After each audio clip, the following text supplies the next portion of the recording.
ஏய் ஏன்னா கல்யாண மாப்பிள்ளை நேரத்துக்கு கூப்பிட்டு வந்திருக்கேன். நீ பாரு ரசினி, உங்க 2 பேருக்கு நடக்க இந்த குட்டி குட்டி பிரச்சனை கல்யாணத்துக்கு அப்புறம் பேசிக்கலாம். நான் தலை போற பிரச்சனை இருக்கேன், தயவு செஞ்சு கிளம்புங்க. ப்ரோ வெளியே ஒரே குளிரா இருக்கு, வீட்டுல போய் பேசுவோமா? நான் வீட்டுல வந்து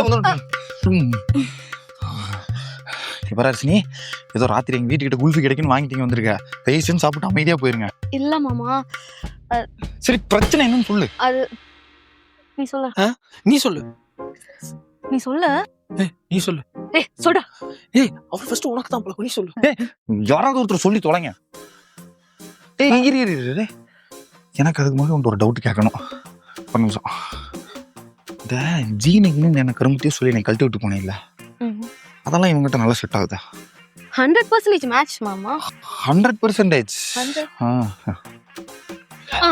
என்னோட ஃப்ரெண்ட் ஆக்சுவலி இந்த ஐடியா கொடுத்ததே இவதான்.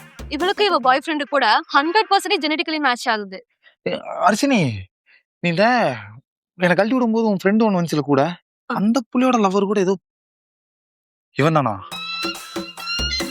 அடி பாவீங்களா, இங்க 2 பேரும் பிளான் போட்டு எங்க 2 பேர்த்து கழட்டி விட்டுருக்கீங்களா?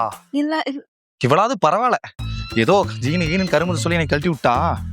ஆனா உனக்கு ஃப்ரெண்டா, உனக்கு லவ்வரா நடுவில் இருந்த ஒருத்திய பாவண்டா. அவன் என்ன பண்ணான்னு உங்களுக்கு தெரியாது ப்ரோ. நீங்க என்ன பண்ணிருப்பீங்க நல்லா எனக்கு தெரியும்.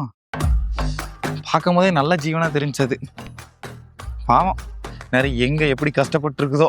அதெல்லாம் ஒரு கஷ்டமும் வரல, நல்லா கார்ல ஏசி போட்டு நிம்மதியா தூங்கிட்டு இருக்கா. கார்ல அவளாலதான் மாமா பிரச்சனையே. கார்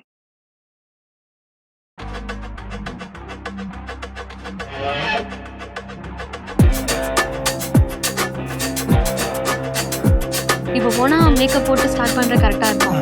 இதுக்கப்புறம் எல்லா பிரச்சனையும் மாமா பார்த்துப்பாரு.